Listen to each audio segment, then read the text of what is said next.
Hello, and welcome to an interview in history. This week, we'll be talking with General George Armstrong Custer, who was a United States Army officer and cavalry commander in the American Civil War and the American Indian Wars. This interview takes place on February 1876. General Custer, thank you for joining us today. Could you start off by telling us a bit about your early life and family? I understand you come from a rather large family. Thank you for having me. Yes, I was born on December 5th, 1839, in New Rumley, Ohio. My full name is George Armstrong Custer, but my family often called me Audi. I was one of several children, 5 brothers and 3 sisters to be exact. We were a close-knit group, especially my brother Tom, who later served with me during the war. My father was a blacksmith, and his second wife, my mother, Marie Ward Kirkpatrick, who was of English and Scottish-Irish descent. I had 2 younger brothers, Thomas and Boston. My other full siblings were the family's youngest child, Margaret Custer, and Nevin Custer, who suffered from asthma and rheumatism. I also had 3 older half-siblings. I and my brothers acquired a lifelong love of practical jokes, which they played out among the close family members. My family wasn't wealthy, but we were proud and hard-working. Your brother Tom Custer became quite famous as well, didn't he? Yes, Tom earned distinction in the Civil War, receiving not 1 but 2 medals of honor for his bravery. I always admired his courage and spirit, and we served together in many campaigns. We were very close, almost inseparable. Then speaking of the military, what led you to choose a career as a soldier? I suppose it was a sense of adventure and duty that led me to West Point, though I must admit I wasn't exactly a model cadet. I graduated last in my class of 1861. Some would call it bottom of the barrel.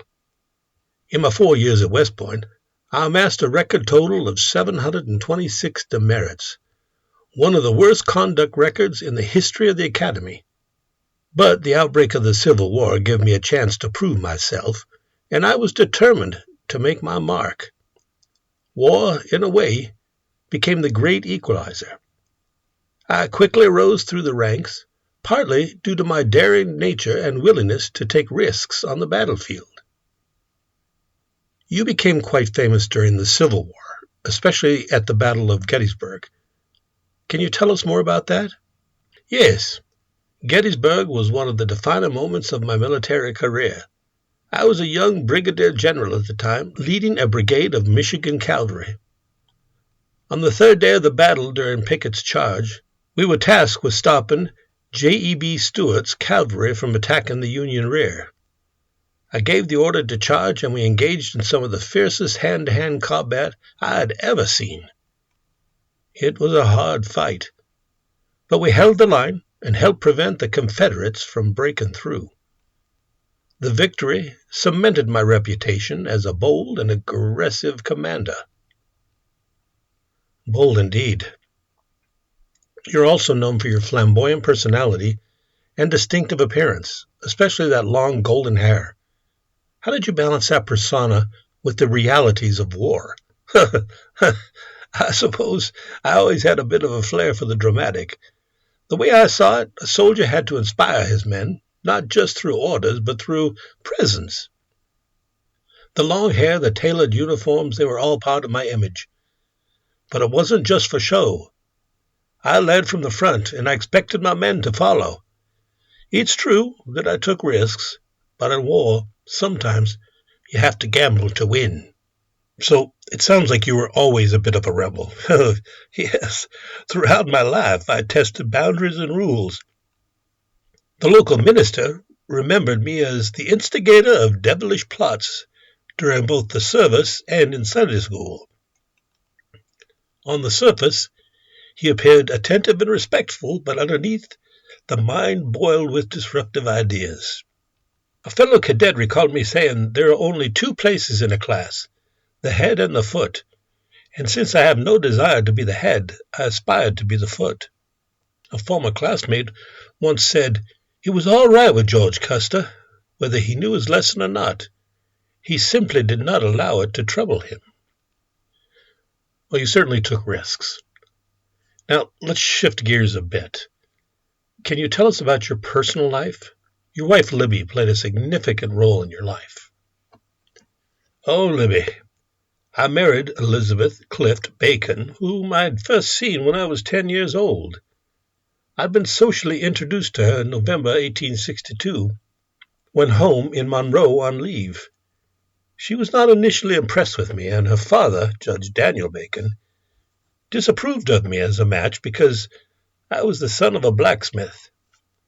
It was not until well after I had been promoted to the rank of brigadier general that I gained the approval of Judge Bacon.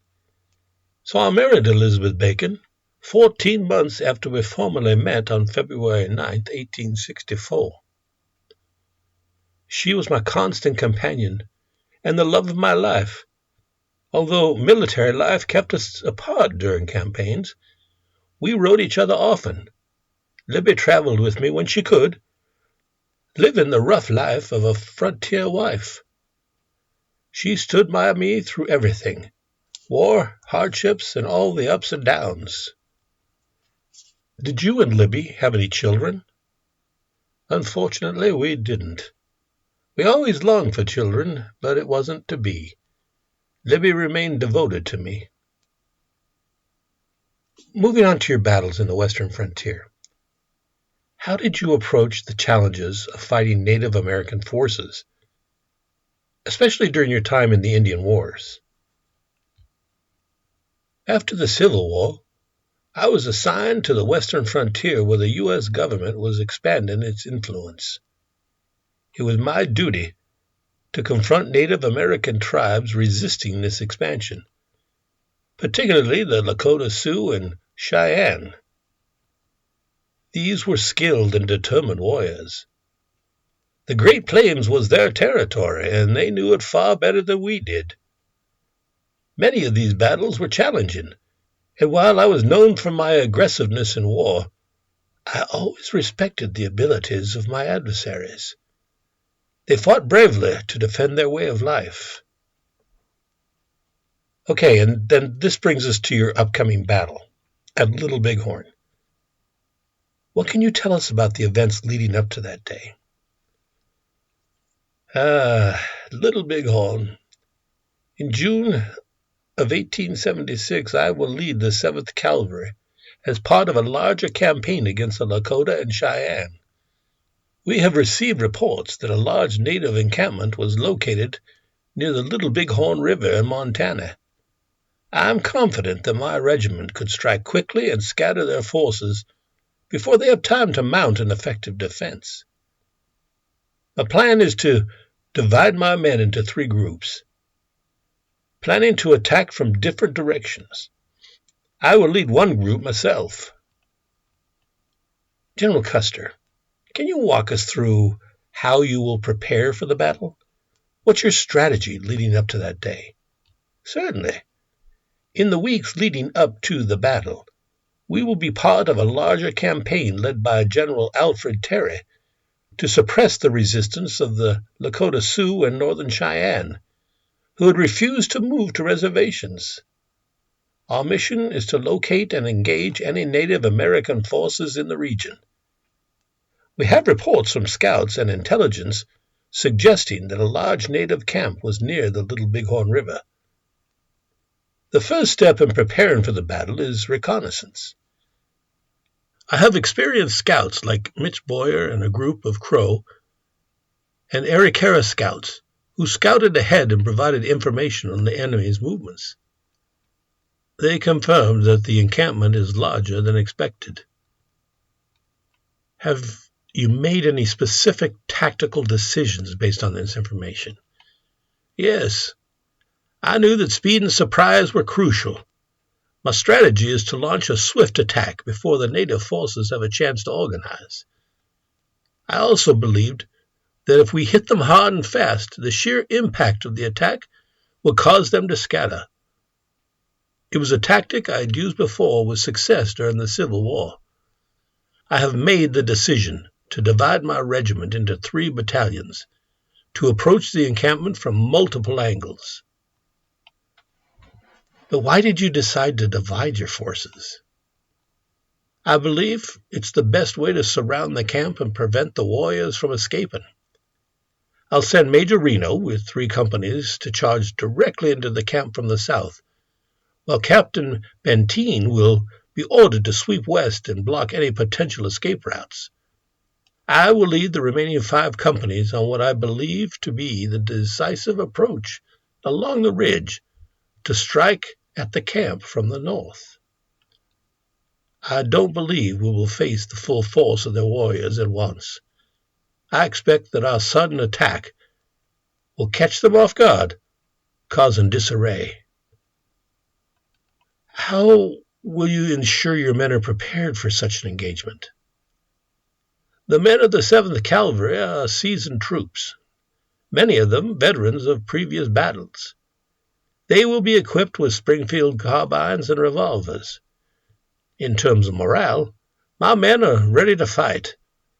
I've always led from the front, and they trust me. We have drilled and fought together many times, and I believe that their discipline and my leadership will be enough to win the day. I've also instructed my officers to keep tight control of their men, ensuring that we maintain order during the attack. As you approach the battle site, do you think anything will give you pause? I still believe we have the element of surprise. I believe our plan is sound and that a swift decision attack will carry the day. Thank you, General Custer, for sharing your story with us today. My pleasure. Good luck and Godspeed on your upcoming battle. Thank you for your kind words and encouragement.